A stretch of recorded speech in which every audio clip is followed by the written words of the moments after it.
जय श्री राम जी। आप सभी को आपके अपने यूट्यूब चैनल धार्मिक भजन कीर्तन बरवाला में आप सभी का स्वागत है।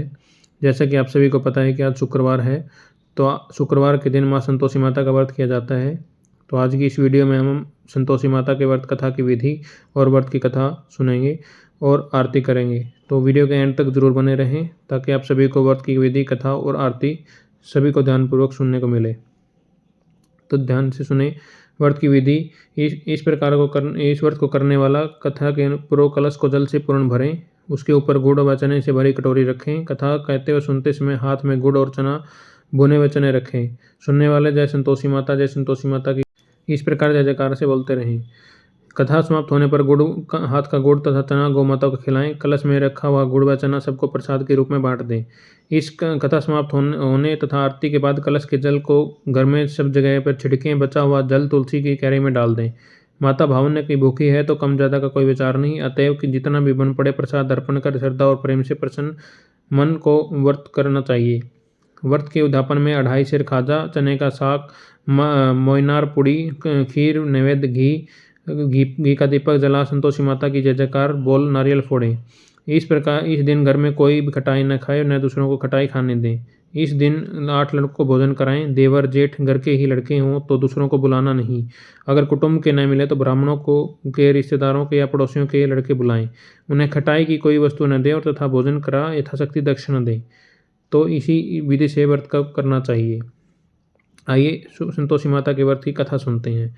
एक समय की बात है कि एक नगर में काश्यप ब्राह्मण और वैश्य जाति के तीनों लड़कों की परस्पर गहरी मित्रता थी। उन तीनों का विवाह हो गया था। ब्राह्मण और काश्यप के लड़कों का गोना भी हो गया था, परंतु वैश्य के लड़के का गोना नहीं हुआ था। एक दिन काश्यप के लड़के ने कहा कि हे मित्र, तुम मुकलावा करके अपनी स्त्री को घर क्यों नहीं लाते। स्त्री के बिना घर कैसा बुरा लगता है। यह बात वैश्य के लड़के को जच गई।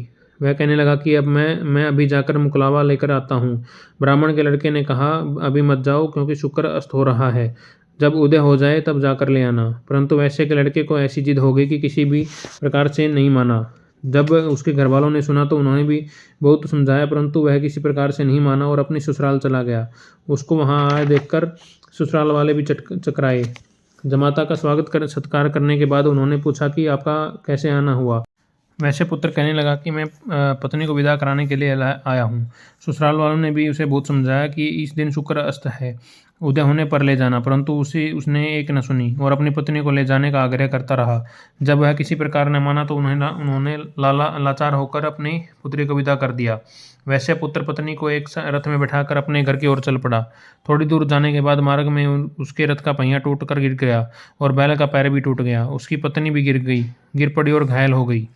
जब आगे चले तो रास्ते में डाकू मिले। उसके पास जो धन, वस्त्र और आभूषण थे वह सब उन्होंने छीन लिया। इस प्रकार अनेक कष्टों का सामना कर जब पति पत्नी अपने घर पहुंचे तो आते ही वैश्य के लड़के को सर्प ने काट लिया। वह मूर्छित होकर गिर पड़ा। तब उसकी स्त्री अत्यंत विलाप कर रोने लगी। वैश्य ने अपने पुत्र को वैद्यों को दिखलाया तो वैद्य कहने लगे कि यह 3 दिन में मृत्यु को प्राप्त हो जाएगा। जब उसके मित्र ब्राह्मण के लड़के को सारी बात का पता लगा तो उसने कहा, सनातन धर्म की प्रथा है कि जिस समय शुक्र का अस्त हो कोई अपनी स्त्री को नहीं लाता, परंतु यह शुक्र के अस्त में स्त्री को विदा करा कर ले आया है। इस कारण सारे विघ्न उपस्थित हुए हैं। यदि यह दोनों ससुराल वापस चले जाएं और शुक्र के अस्त होने पर पुनः आए तो निश्चय ही विघ्न टल सकता है। सेठ ने अपने पुत्र और उसकी पत्नी को शीघ्र ही उसके ससुराल वापस पहुंचा दिया। वहां पहुंचते ही वैसे पुत्र की मूर्छा दूर हो गई और साधारण उपचार से ही वह सर्प विष से मुक्त हो गया।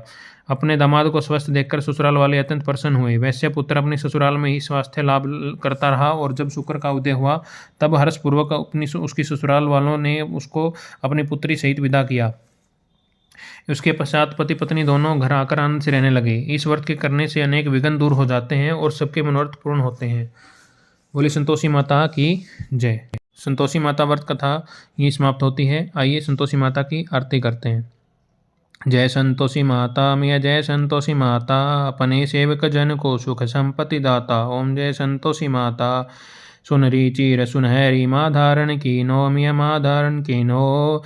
हीरा पन्ना दम के तन श्रृंगार लीन्हो मिया तन श्रृंगार कीन्हो। मेरू लाल छटा छवि बंधन कमल सोहे मिया बंधन कमल सोहे। मंद हसत करुणामयी त्रिभुवन मन जोहे मिया त्रिभुवन मन मोहे। श्रवण सिंहासन बैठी चंवर ढुरे प्यारे मिया चंवर ढुरे प्यारे। धूप दिवेत निवेद मधुमेवा भोग धरे न्यारे मिया भोग धरे न्यारे। ओम जय संतोषी माता मिया जय संतोषी माता। गुड़ अरुचना परम प्रिय तावे संतोष किए मिया तावे संतोष किए। संतोषी कहलाई मिया संतोषी कहलाई। भगत जन विबन दिए मिया विबन दिए। शुक्रवार प्रिय मानत आज दिवस सोही मिया आज दिवस सोही। भक्त मंडली आई कथा सुनत मोही मिया कथा सुनत मोही। ओम जय संतोषी माता मिया जय संतोषी माता।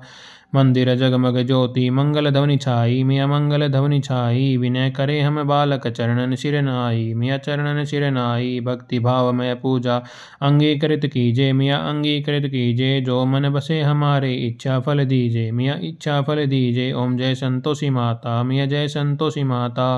दुखी दरिद्र रोगी संकट मुक्त किए मिया संकट मुक्त किए। बहुधन धान्य धरे सर घर सौभाग्य दिए मिया घर सौभाग्य दिए। ओम जय संतोषी माता मिया जय संतोषी माता। ध्यान धरो जन जाने तेरो मनवांछित फल पायो मिया मनवांछित फल पायो। पूजा कथा श्रवण कर घर आनंद आयो मिया घर आनंद आयो। शरण गहे की लज्जा राखियो जगदम्बे मिया लाखियो जगदम्बे। संकट तू ही निवारे दयामयी माँ अम्बे। ओम जय संतोषी माता मिया जय संतोषी माता।